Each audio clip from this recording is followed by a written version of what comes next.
Hubo mamíferos que parecían diseñados con piezas incompatibles, cara de caballo, brazos de gorila y garras capaces de cerrar la discusión a golpes. Entre los animales extinguidos, algunos impresionan por tamaño, otros por rareza, otros porque parecen salidos de una mezcla imposible. Un Brachiosaurus domina la pantalla por pura escala. Un dodo por su fragilidad perdida, un Ankylosaurus por esa armadura que convierte su cuerpo en una fortaleza baja y pesada. Pero ciertos fósiles van más lejos, porque no parecen una especie completa, sino varias criaturas cosidas por la evolución en un solo cuerpo. En la saga Mundo Jurásico, criaturas como Indoraptor, Spinoraptor o Stegoceratops llevaron esa idea al espectáculo, depredadores y herbívoros convertidos en combinaciones extremas. En la naturaleza actual también existen híbridos, aunque suelen aparecer de forma esporádica, entre el 10 y el 25% de los casos en libertad, y con mucha más frecuencia bajo influencia humana. De ahí salen mulas, ligres y otros cruces que muestran hasta dónde puede tensarse la biología. En el registro fósil no hay ejemplos claros de hibridación real entre esas bestias antiguas. Aún así, algunos esqueletos dan otra impresión. Parecen animales que tomaron una ruta evolutiva tan rara que la vista busca compararlos con especies conocidas, como si el cerebro necesitara armar el rompecabezas con piezas modernas. Uno de los casos más llamativos fue el de los Chalicotheridae. Esta familia de herbívoros apareció hace 33,9 millones de años, durante el Oligoceno, y pertenece al orden Perissodactyla, el mismo gran grupo donde se encuentran los caballos y sus parientes. No eran primates perdidos. Tampoco eran caballos con deformaciones extrañas, eran otra cosa. El cráneo y el cuerpo recordaban a un caballo, pero las extremidades rompían la imagen. Eran largas, fuertes, sin pezuñas, y cada mano o pie tenía 3 dedos funcionales. En la cara, la semejanza con los caballos no era solo visual, sus bocas estaban adaptadas a vegetación blanda, con labios musculosos y prensiles capaces de agarrar ramas, hojas y hierbas como si fueran una pequeña herramienta viva. Durante mucho tiempo esa cabeza llevó a pensar en animales de pastizal, comiendo cerca del suelo como caballos pesados. El resto del esqueleto contaba otra historia. Los brazos eran demasiado largos, demasiado poderosos, demasiado importantes para un simple corredor de llanura. Los calicoterios se desplazaban apoyándose sobre los nudillos, de una forma que recuerda a los gorilas. Eso los hacía más lentos que un caballo, pero les daba acceso a otra mesa, ramas altas, hojas fuera del alcance de muchos competidores, bocados que podían atraer hacia la boca con esos brazos desproporcionados. La torpeza aparente escondía una ventaja concreta, y aquellas manos no terminaban en dedos suaves. Cada una llevaba garras grandes y afiladas, útiles para sujetar vegetación con firmeza y, posiblemente, para defenderse. Un cuerpo así no necesitaba correr como un caballo para imponer distancia. Podía plantar las extremidades, balancear los brazos y convertir un intento de ataque en un golpe seco. La defensa también estaba en la masa. Los representantes más pequeños ya rondaban el tamaño de una oveja, y una oveja adulta no es un animal ligero, puede pesar más que un jaguar. En el otro extremo estaban gigantes como Chalicotherium y Moropus, capaces de alcanzar unos 2,4 metros de altura hasta el hombro. Eso los colocaba por encima de una persona alta con una facilidad incómoda. Algunos ejemplares grandes pudieron superar 1 tonelada y 100 kilos, una presencia enorme para un herbívoro de aquel mundo. Durante el Eoceno y el Oligoceno, formas como estas estuvieron entre los grandes animales terrestres de su tiempo y se extendieron por amplias regiones de Asia, Europa, África y Norteamérica.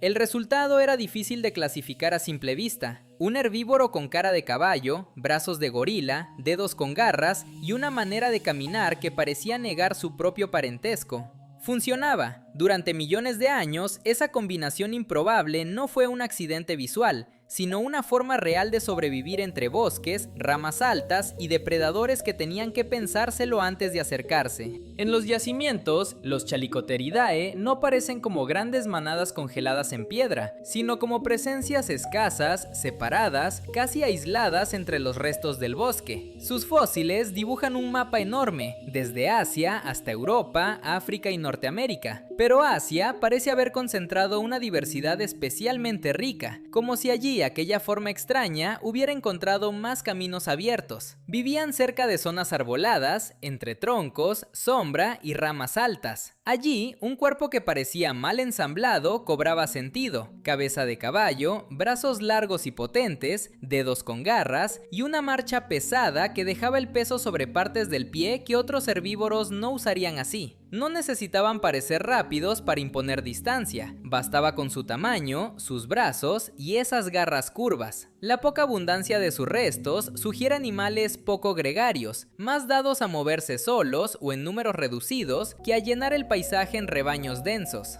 Y aún así, funcionó. Esa vida discreta, entre hojas y claros, sostuvo a una familia entera durante un tiempo enorme, hasta que los últimos desaparecieron hace alrededor de 1.000.000 de años. Con ellos terminó una dinastía de mamíferos tan rara que compararla con un animal vivo siempre deja piezas fuera. No eran caballos con garras, no eran gorilas herbívoros, eran perisodáctila llevados por la evolución hacia una silueta que parecía contradecir su parentesco. Esa misma sensación de mezcla imposible aparece en otra familia del Cenozoico, pero allí la escena cambia de tono. Ya no hay brazos para tirar de ramas, sino mandíbulas preparadas para desgarrar carne. De un lado el perro, del otro el oso, en medio una línea de depredadores llamada Amphisyonidae. Por sus rasgos y por la impresión que dejaban sus esqueletos, acabaron recibiendo un nombre directo: perros oso. No eran perros modernos ni osos antiguos disfrazados. Eran su propio linaje, emparentado de forma lejana con ambos, y eso los volvía más inquietantes. Una criatura familiar en partes, pero extraña cuando se veía completa. Aparecieron hace unos 45 millones de años en Norteamérica, durante el Eoceno Medio, antes que los Chalicotheridae. Llegaron a un mundo donde todavía quedaba espacio para grandes carnívoros terrestres y ocuparon una posición que otros depredadores aún no habían llenado del todo. Pero su dominio no empezó con gigantes. Los primeros Amphisyonidae eran más pequeños, más ágiles, menos pesados. Daphoenus, uno de los géneros tempranos conocidos, podía ir desde el tamaño de un gato doméstico hasta el de un lobo pequeño. Tenía dientes de depredador, sí, pero no vivía solo de carne. Su dieta era más amplia, una estrategia generalista comparable a la de un chacal dorado actual. En esos cuerpos iniciales, el apodo todavía no pesaba demasiado. La parte de perro se veía mejor que la de oso. Patas relativamente largas, hocico extendido, movilidad suficiente para buscar oportunidades variadas. No era todavía el monstruo que más tarde haría retroceder a otros animales del paisaje. Con el tiempo, algunas ramas crecieron hasta convertirse en depredadores mucho más imponentes. El cuerpo ganó masa, la cabeza se volvió más poderosa. Las patas conservaron algo de esa construcción alargada, pero la pisada podía recordar a la de un oso, más apoyada, más sólida, más capaz de sostener peso. En los ejemplares grandes, esa mezcla dejaba de ser curiosa y se volvía amenaza. Algunos perros oso alcanzaron entre 550 y 773 kilogramos, dimensiones comparables a las de los osos más enormes de la actualidad. Un animal así no necesitaba esconder su fuerza, la llevaba en el pecho, en el cuello, en el cráneo y en cada paso.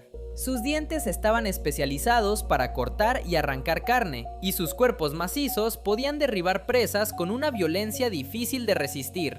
Durante cerca de 30 millones de años, estos depredadores se expandieron por gran parte del hemisferio norte y ocuparon posiciones altas en las cadenas alimentarias. Donde antes había una oportunidad, quedó una sombra con mandíbula. No todos los perros osos se parecían por igual. Algunos inclinaban su anatomía hacia rasgos más caninos, con extremidades más largas y una silueta de cazador-corredor. Otros parecían más cercanos a los osos, pesados, anchos, construidos para el choque directo. Pero ninguno encajaba por completo en esas categorías. Esa es la trampa de mirarlos con animales modernos en la cabeza. El ojo busca un perro grande o un oso raro, y el fósil responde con otra cosa, un depredador independiente, nacido de una combinación que no era una copia, sino una solución propia.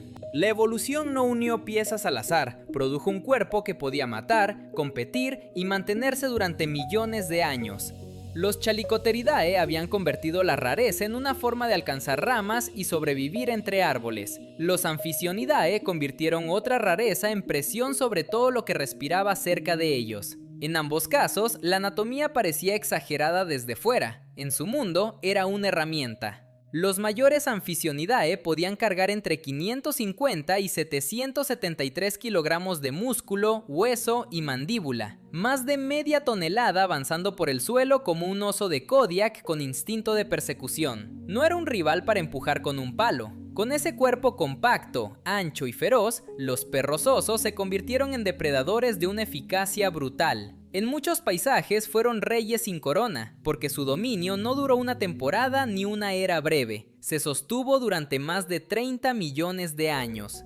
Bajo sus patas, muchas especies prehistóricas aprendieron una misma señal visual. Una silueta pesada acercándose podía significar el final. Su diseño funcionaba tan bien que llegado un punto casi dejó de cambiar. La cabeza seguía mordiendo, las patas seguían sosteniendo el choque, el cuerpo seguía imponiendo presión. Esa estabilidad parecía una victoria, pero una forma perfecta para un mundo puede volverse torpe cuando el mundo se mueve. Hace unos 5 millones de años el clima cambió, los hábitats se redujeron y otros competidores ocuparon espacio. Los Amphissionidae no desaparecieron de golpe, se fueron apagando generación tras generación, atrapados por el mismo cuerpo que antes los había convertido en amenaza. La rareza había sido fuerza, después se cerró como una trampa. Esa misma tensión aparece en un animal mucho más antiguo, todavía más extraño que los perros oso y que los Chalicotheridae, Tanystropheus.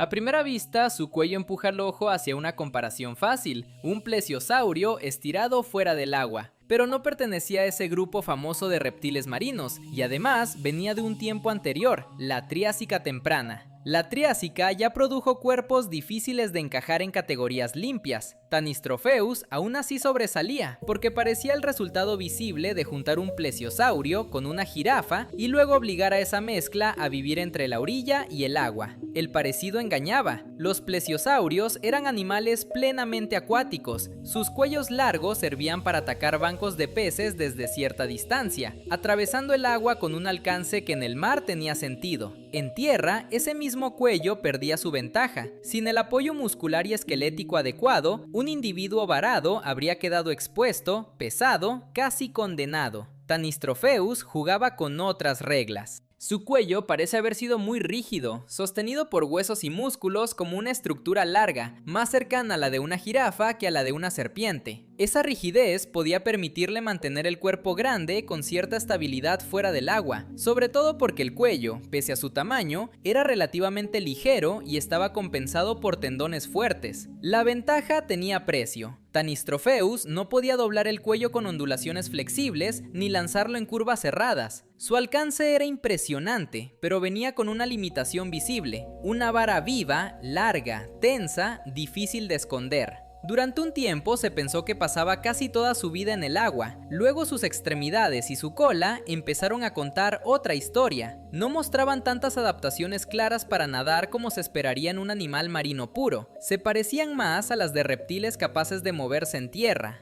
Por eso hoy se entiende como una criatura semiacuática, cómoda en dos mundos pero dueña completa de ninguno. Y no era pequeño, los mayores ejemplares alcanzaban hasta 6 metros de longitud total, y el cuello podía ocupar la mitad de ese cuerpo. Imaginado sobre una orilla, el animal no se ve como un simple reptil alargado, sino como una figura desproporcionada, tronco bajo, patas firmes, cabeza pequeña suspendida al final de una columna rígida de hueso. Esa anatomía volvió difícil reconstruir su vida diaria. Parecía una jirafa reptiliana, pero no comía hojas, era semiacuático y carnívoro. Sus dientes finos, cónicos y a veces entrelazados se parecían a los de un plesiosaurio, y encajaban mejor con presas resbaladizas que forcejeaban en el agua, como peces y cefalópodos. La caza, sin embargo, no está cerrada en una sola imagen. Algunos estudios lo colocan nadando detrás de peces. Otros lo muestran en la orilla, bajando el cuello al agua como una caña viva, dejando que la cabeza entrara primero en la zona de ataque. También existe la posibilidad de que combinara varias tácticas y capturara animales en tierra.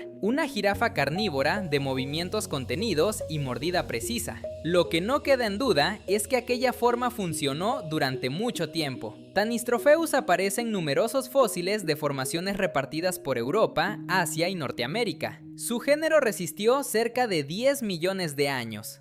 Un cuello tan absurdo no fue un error decorativo, fue una herramienta. Pero como en los perros oso, la herramienta también marcaba el límite. Cuanto más especializado era el cuerpo, más dependía de que el mundo siguiera ofreciendo el escenario exacto donde esa rareza podía sobrevivir. Algunas vértebras de Tanystropheus no cuentan una vida larga, sino un final seco. Un mordisco en el cuello, hueso abierto y la cabeza casi separada del cuerpo.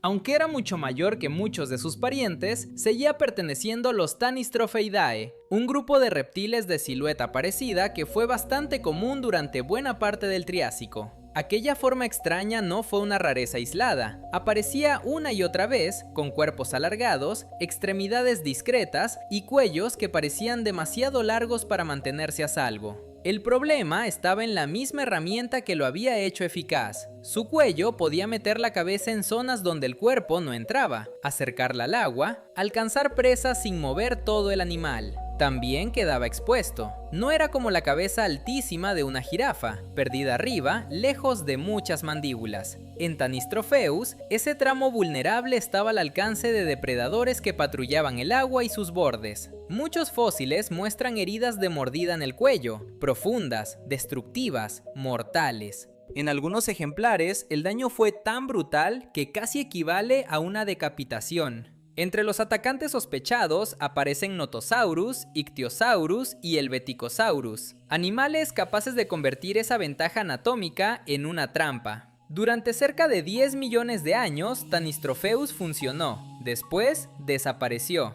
Ni él ni sus parientes llegaron al Jurásico. Ese destino se repite en varias criaturas extrañas del Triásico. Cuerpos muy útiles mientras el mundo encajaba con ellos, y demasiado comprometidos cuando el escenario cambiaba. Entre esos supervivientes de formas imposibles, hubo otro animal que parecía armado con piezas conocidas, aunque no era un dinosaurio. Se llamaba Erythrosuchus, un pariente lejano dentro de los arcosauriformes. Su aparición en el registro fósil se sitúa hace unos 249 millones de años, justo después de la extinción masiva del final del Pérmico. La Tierra había quedado con huecos enormes en sus ecosistemas. Uno de esos huecos tenía dientes. El esqueleto de Erythrosuchus deja poca duda sobre el papel que ocupó. Visto de lejos, podía recordar una mezcla entre un tiranosaurio y un cocodrilo terrestre, con 4 patas robustas y una cabeza desproporcionada, construida para cerrar la boca sobre carne. No era un tiranosaurio rex compacto, era otra cosa, más antigua, más baja, más pesada en el frente. Cuando se descubrió por primera vez, su cráneo resultó tan enorme y tan parecido al de ciertos terópodos que el paleontólogo que lo encontró pensó al principio que había desenterrado un nuevo dinosaurio carnívoro, de aspecto cercano al tiranosaurio rex. Luego aparecieron más restos, la imagen cambió de golpe, no era un terópodo, sino un reptil cuadrúpedo extraño, con un cráneo demasiado grande para su propio cuerpo.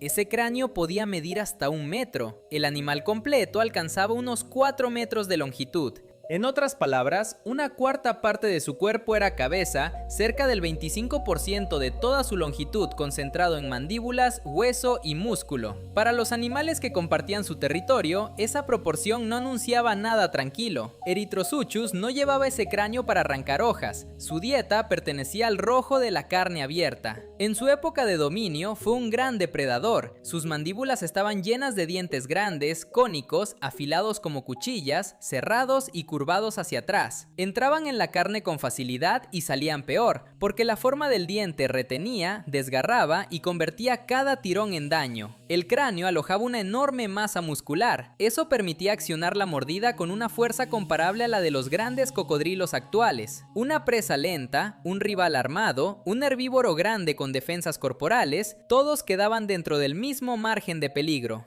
Un solo mordisco podía bastar para dejar gravemente herido incluso a uno de los mayores animales de la zona. Por esa cabeza, Erythrosuchus suele interpretarse como un hipercarnívoro, es decir, un animal cuya alimentación dependía en más de un 70% de la carne. En el Karoo de Sudáfrica, durante el Triásico temprano, esa especialización lo colocó entre los cazadores más temibles del paisaje. Sus posibles presas incluían animales como Canemelleria, Diademodon y el muy extendido Lystrosaurus. La ventaja saltaba a la vista: una boca inmensa, una mordida devastadora, dientes diseñados para cortar y sujetar. El coste también iba pegado al mismo cráneo. Para sostener semejante peso, Erythrosuchus necesitaba un cuello corto, grueso, limitado. La cabeza podía matar, pero no giraba con la libertad de un depredador más ligero. Tampoco era un corredor refinado, no tenía el cuerpo alargado y ágil de los cazadores más veloces que vendrían después.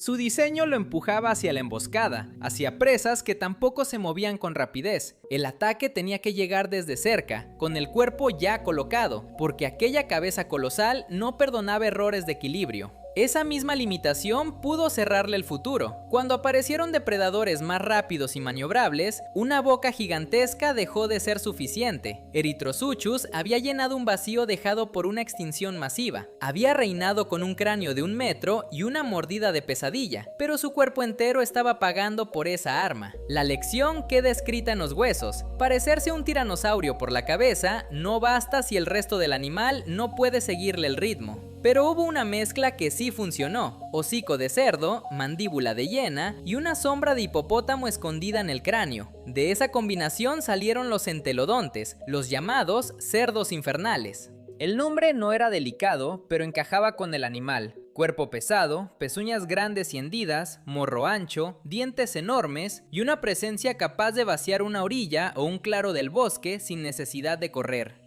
Aparecieron hacia finales del Eoceno, poco antes de que la familia de los cerdos surgiera en el Oligoceno. Por fuera podían engañar, por dentro la historia era otra. Aquellos monstruos no eran cerdos verdaderos, y sus lazos evolutivos estaban más cerca de las ballenas y de los hipopótamos. Tampoco eran hienas. Aún así, sus mandíbulas contaban una historia parecida: estructuras reforzadas, músculos densos y dientes resistentes, preparados para romper carne, tendones y hueso. El hueso no era un resto inútil. Dentro guardaba médula, grasa concentrada, minerales como calcio y fósforo. Para un animal que encontraba cadáveres bajo el sol de una estación seca, esa reserva podía convertir una carroña vieja en comida suficiente para seguir avanzando. Las marcas de desgaste en sus dientes los delatan. Se parecen de forma notable a las de las hienas moteadas actuales, animales capaces de triturar huesos con una calma brutal. En los entelodontes, cada muela erosionada conserva esa misma señal: presión, astillas, golpes repetidos contra material duro. El cráneo añadía otra amenaza. Muchos entelodontes tenían grandes protuberancias óseas y salientes en la cabeza, piezas rugosas que pudieron servir como anclaje para músculos de la mandíbula y del cuello, o como una forma visible de intimidación frente a rivales. Si la intimidación fallaba, quedaba la mordida. Sus músculos digástricos, bien desarrollados y comparables en función a los de un hipopótamo, habrían permitido abrir la boca con una amplitud inquietante. No era una abertura elegante, era una trampa circular, hecha para abarcar parte del cuerpo de una presa en movimiento. Sus pezuñas marcaban el límite. No podían sujetar a una víctima con garras ni forcejear como un gran felino. El golpe tenía que venir desde la boca, con el cuello empujando, la mandíbula cerrándose y los dientes entrando antes de que la presa lograra zafarse. Una herida de ese tipo no dejaba solo dolor. En un animal del tamaño de Deodon, que podía alcanzar hasta 750 kilogramos, la mordida podía destrozar tejidos, partir huesos y convertir el ataque en una escena irreconocible. Los adultos eran demasiado grandes para tratarlos como simples carroñeros. Los más pequeños rondaban el tamaño de un ciervo grande, pero los mayores superaban el peso de muchos caballos. No siempre ocuparon el puesto de depredador máximo, pero enfrentarse a un adulto exigía acercarse a una cabeza armada como una prensa. Esa fuerza no los encerró en una sola forma de vida. Cuando la caza no daba resultado, los entelodontes cambiaban de recurso. Comían carroña, carne, restos duros y todo aquello que su aparato digestivo podía convertir en energía. Los análisis isotópicos y el desgaste dental apuntan en la misma dirección. No eran comensales selectivos. En tiempos secos, cuando los cuerpos muertos se volvían más valiosos que la persecución, podían alimentarse de cadáveres con frecuencia. Esa flexibilidad les abrió más puertas que cualquier especialización extrema. Por eso aparecen tanto en llanuras como en bosques, donde otros animales dependían de un tipo concreto de presa o de un paisaje estable. Los Entelodontidae podían moverse entre ecosistemas distintos, aceptar alimentos distintos y soportar cambios que habrían empujado a otros hacia el borde. Desde Norteamérica se extendieron por amplias zonas de Europa y Asia. No lo hicieron como una rareza escondida en los márgenes, sino como un grupo poderoso, visible, difícil de ignorar. Durante más de 15 millones de años, los cerdos infernales siguieron dejando huellas, cráneos rotos y dientes gastados por huesos. Su éxito encaja con el patrón de todos estos animales imposibles. Un cuerpo extraño puede ser una ventaja mientras el mundo premie esa rareza. Brazos largos, cuellos absurdos, cráneos gigantes o mandíbulas demoledoras. Cada rasgo abre una puerta, pero también deja una grieta. Los entelodontes terminaron desapareciendo, igual que los otros híbridos naturales de esta historia. Sin embargo, la forma que dejaron atrás no fue un capricho aislado. Mucho después, hace apenas 800.000 años, todavía existían animales como Cibaterium, un herbívoro enorme que parecía juntar la altura de una jirafa con la cornamenta y la masa de un alce. La evolución no dibuja cuerpos limpios, a veces apila soluciones que parecen incompatibles y durante un tiempo funcionan. Luego el clima cambia, los rivales cambian, las presas cambian y aquello que antes daba poder empieza a pesar como una condena. Queda esa imagen, cuerpos que parecían